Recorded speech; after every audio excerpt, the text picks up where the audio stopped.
ու մի օր ինչ որ պահի դու կհասկանաս, որ ոչինչ այլևս նույնը չէ ու չի լինելու, նույնիսկ դու կթերթես հիշողություններդ, ցավով կնայես հին նկարներիդ, որոնք կհիշեցնեն քեզ հին էությանդ մասին, որի վերջին մասունքներն ես փորձում թաղել հոգումդ, որ էլ չհիշեցնի քեզ քո նախկին եսի մասին, որը ազնվորեն սիրում էր ու նվիրվում էր ազնվորեն։ Դու կհասկանաս, որ ցավից արթնացել ես, դու ցավի մեջ վերագտել ես քեզ ու ցավը ներսումդ կրելով դու ապրում ես, որովհետև ուրիշ տարբերակ չունես, դու հիմա միայն քեզ ունես, քո նոր էությանը, որն աշխարհին կասկածանքով է նայում միայն, հայացքդ ու ժպիտդ այլ են հիմա,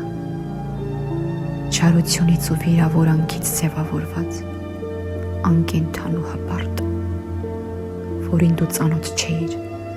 ու ցավիցդ առաջ երբեք չգիտեիր, որ այդպիսինը կդառնաս ու դարձար։ Դու լրիվ այլ մարդ ես հիմա։ Անկումից բարձրանալը ցավոտ է, բայց այն միակ եղանակն է ուժեղ դառնալու։ Դու ուժեղ ես հիմա, ինչպես երբեք։